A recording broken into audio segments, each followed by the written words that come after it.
à tous, alors aujourd'hui on se retrouve pour une nouvelle vidéo et d'ailleurs je tiens à m'excuser pour le retard de cette vidéo.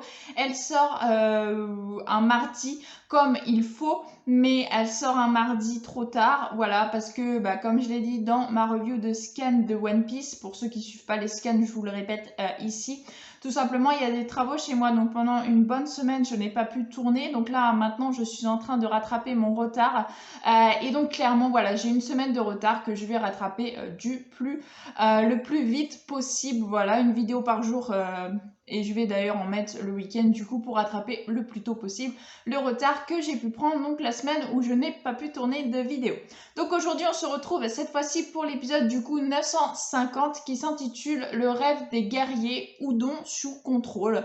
Et donc on y retrouve justement les prisonniers qui venaient de se rebeller et de battre justement les gardes et de récupérer donc Udon sous d'ailleurs la force de conviction de Luffy. Seulement Luffy s'écroule parce que il s'est fait empoisonner et en plus il a touché plusieurs personnes, donc clairement il est beaucoup contaminé par le virus donc qui avait été créé par Queen, et donc il faut au plus vite que Chopper trouve un remède pour sauver Luffy. Suite à ça, on a bien sûr les prisonniers qui apprennent que Luffy est un pirate. Clairement, ils ont gros contre les pirates puisqu'ils en veulent à Kaido pour tout ce qu'il leur a fait subir depuis 20 ans. Et là, ils apprennent donc que Luffy est un pirate. Donc clairement, ils ne veulent pas leur faire confiance, ce qui est compréhensible, mais en même temps pas trop, puisque Luffy, il leur a quand même donné envie de se battre contre Kaido. Et là, ils en veulent à Luffy d'être un pirate. Donc voilà, c'est un peu... les prisonniers sont un peu chelous, enfin clairement. Je comprends qu'ils soient réticents du fait que Luffy soit un pirate, mais clairement c'est lui qui leur a donné la force de conviction de pouvoir se battre contre les gardes de la prison et de pouvoir croire en la victoire face à Kaido. Et là, ils sont clairement en train de dire que non, on peut pas faire confiance à Luffy et tout. Donc voilà, clairement, ils ont pas confiance en Luffy, ils perdent tout espoir. Ils ont même pas espoir dans les fourreaux rouges, puisqu'ils sont là à leur côté, mais ils ont pas espoir. Il leur manque l'espoir de pouvoir savoir que si oui ou non ils vont pas pouvoir gagner cette fameuse guerre, pouvoir y croire. Suite à ça, on a également Kid avec Killer qui ont réussi donc avec les menottes à pouvoir se démenoter et à sortir de la prison, puisque juste avant ils vont voir Luffy et en gros ils lui disent qu'ils veulent plus faire confiance à qui que ce soit, ils ne veulent plus faire d'alliance. Et donc on a Kid qui utilise son bras d'arme, donc qui fait venir tous les métaux à lui pour pouvoir défoncer la porte de Udon qui s'était d'ailleurs refermée pour pouvoir sortir. Donc Kid et Killer sortent et vont faire leur bout de chemin tous les deux. Je suppose qu'ils vont vouloir se venger, mais à deux, sans faire d'alliance. Et Luffy qui lui est vraiment de plus en plus mal en point.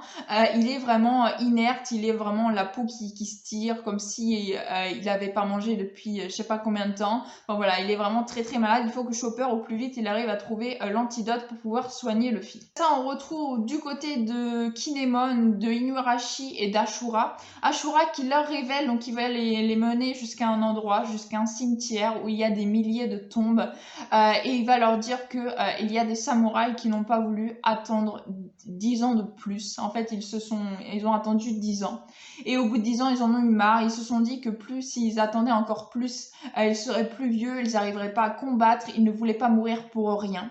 Et donc, ils ont voulu se rebeller contre Kaido il y a 10 ans. Donc, on coupe la poire en deux. Ils n'ont pas attendu 20 ans, ils ont attendu 10 ans pour se rebeller. Et Ashura n'a pas pu, malgré la force de conviction qu'il avait, il n'a pas pu les empêcher d'aller au front, d'aller vouloir affronter Kaido et Orochi pour pouvoir récupérer leur pays. Donc ils sont tous partis, ils sont partis un nombre incalculable de samouraïs, même de villageois qui ont voulu se rebeller, qui sont partis justement donc affronter Kaido et Orochi il y a 10 ans et qui se sont bien sûr fait tous massacrés. Ashura impuissant, il a essayé de les retenir de toutes ses forces. Il leur a dit que dans 20 ans, il fallait croire aux paroles de Toki, donc la femme d'Oden, qu'ils allaient vraiment revenir dans 20 ans avec Kinemon, avec Momonosuke, et qu'ils allaient pouvoir se rebeller. Mais eux, en fait, ils n'ont pas eu la force d'attendre, puisque plus les années passaient, plus ils vieillissaient, et ils ne voulaient pas devenir vraiment des épaves. En fait, ils voulaient se rebeller tant qu'ils le pouvaient, tant qu'ils avaient la force pour pouvoir se rebeller. Donc ils sont partis au front, sachant pertinemment qu'ils n'avaient pas la moindre chance.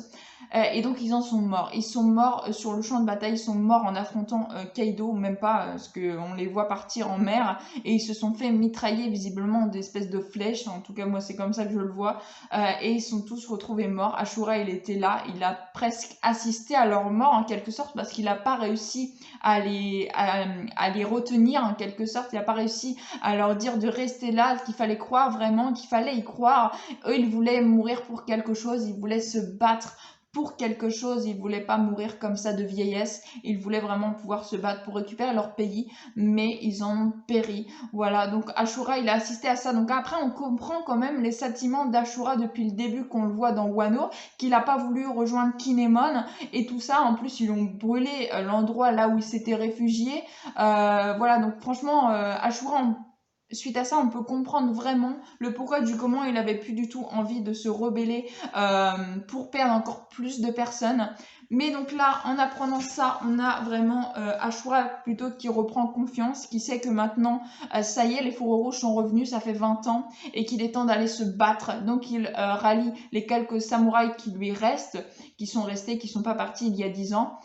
Justement pouvoir les rallier à leur cause. Et donc on a bien sûr Kinemon et Inuarashi qui sont vraiment très contents d'apprendre qu'Ashura sera des leurs pour pouvoir se rebeller contre Kaido. Donc voilà, Ashura les a enfin rejoints, il va rejoindre donc Luffy et toute la clique pour pouvoir bien sûr se rebeller. Mais on apprend vraiment quelque chose de très fort, qu'il y a des gens, des vieilles personnes qui vieillissaient et d'attendre 20 ans c'était juste impossible pour eux. Il fallait vraiment qu'ils y arrivent et qu'ils tentent quelque chose pour pouvoir pas mourir pour rien, voilà. Et c'est pour ça qu'ils sont partis au front et qu'ils se sont tous fait tuer. Donc voilà, on comprend un peu mieux les sentiments d'Ashura, comme je vous le disais, sur le fait qu'il a été très récalcitrant à rallier à leur cause et qu'au début, il voulait pas du tout en entendre parler de cette rébellion parce qu'il avait peur, je suppose, encore de perdre encore plus de combattants. On retourne donc du côté de Luffy donc que l'on voit qui est vraiment tout démuni, qui est vraiment tout fripé partout, il est très très mal en point. Chopper, comme je vous le disais, qui est en train de faire l'antidote le plus vite possible. On a d'ailleurs dans la même grotte Tama qui est là aux côtés de Luffy, on a également Momonosuke qui est là, et à l'extérieur de la grotte on a tous les prisonniers et les fourreaux rouges qui tentent donc de faire valoir ce que Luffy il est vraiment quelqu'un de bien, voilà, il vient de les sauver, etc. mais rien n'y fait. Ils n'ont pas confiance en Luffy, ils n'ont pas de but de se battre en quelque sorte. Et c'est à ce moment-là que Luffy, dans la grotte, il commence à insulter Momonosuke de tous les noms. Il lui dit qu'il est un idiot, un imbécile, qu'il sert à rien, que c'est un bon à rien. Et on a bien sûr Momonosuke qui veut lui foutre une patate, hein. Il veut tout simplement taper Luffy pour lui dire que non, il ne sert pas à rien, il est là, c'est Kozuki Momonosuke. Et on a même Luffy qui prend un énorme rocher et qui va jusqu'à le jeter sur Momonosuke. Pourquoi? Bien sûr, pour encore une fois, c'est Luffy qui donne la conviction à Momonosuke de pouvoir aller parler à son peuple, parce que clairement c'est ça, il fallait qu'il aille parler à son peuple pour que son peuple reprenne confiance et puisse vraiment se battre à leur côté. Donc du coup, vu que Luffy lui lance une pierre, une énorme pierre, hein, c'est pas la petite pierre qu'il va lancer, hein, c'est vraiment une énorme pierre malgré qu'il a plus de force qu'il lance sur Momonosuke, donc Momonosuke bien sûr il fuit hein, pour pas se prendre la pierre, et il se retrouve donc face à tous les prisonniers qui sont là et sans qu'ils ne disent rien. Et sans qu'ils ne disent rien, tous les prisonniers sont en train de se prosterner devant Momonosuke parce qu'ils comprennent. Ils comprennent que les 20 ans, c'était pas du flan. Momonosuke est là, il a le même âge que quand il est parti il y a 20 ans. Donc là, tout d'un coup, tous les prisonniers comprennent ce qu'il se passe, que Luffy, voilà, il est bien là avec les vrais fourreaux rouges, parce qu'ils doutaient même de Raizo, puisqu'il n'a pas tellement changé. Enfin voilà, donc là, ils reprennent confiance en voyant Momonosuke au même âge qu'il les a quittés il y a 20 ans. Et Momonosuke qui est là, qui est devant son peuple, qui veut fuir parce qu'il n'est pas sûr de lui, hein, on connaît Momonosuke, mais qui reste sur ses positions et qui tout d'un coup dit qu'il a besoin d'eux, il a besoin des prisonniers pour pouvoir reprendre le contrôle de Wano, pour pouvoir être après leur shogun, et pour justement pouvoir rallier tout le monde à sa cause, pour pouvoir reprendre confiance. Il a besoin d'eux, il a besoin qu'il les guide puisqu'il est encore trop petit. Il leur dit que c'est ce que son père aurait voulu, il faut vraiment se venger de tout ce qui a pu subir à Wano. Et on a vraiment un Momonosuke juste magnifique qui dit qu'il est, Momonosuke Kozuki, et qu'à partir de maintenant il va falloir se rebeller tous ensemble, rester unis pour pouvoir combattre Kaido. Et vraiment, j'ai trouvé cette fin d'épisode vraiment juste géniale, avec Momonosuke du coup qui redonne espoir aux prisonniers, les prisonniers qui, dès qu'ils l'ont vu, même avant qu'ils parlent, ont compris que c'était vrai, que les 20 ans après, là en ce moment, ça était en train de se produire, que la vengeance va avoir lieu. Et donc bien sûr les prisonniers qui comprennent, hein, et qui vont bien sûr aider Momonosuke et bien sûr Luffy et les autres. Donc voilà, une fin d'épisode vraiment très très sympa. J'ai beaucoup apprécié Momonosuke, enfin surtout Luffy, parce que clairement Luffy aurait pas poussé Momonosuke encore une fois de plus. Momonosuke n'aurait pas été voir les prisonniers pour leur parler comme il l'a fait. Clairement, j'adore l'évolution également de Momonosuke, malgré qu'il faut toujours plus ou moins le pousser ou qu'il soit en situation extrême. Mais bon, après, quand il est en situation extrême ou quand on l'a poussé, ça y est, Momonosuke reprend du poil de la bête et devient vraiment le fils d'Oden, le digne fils d'Oden.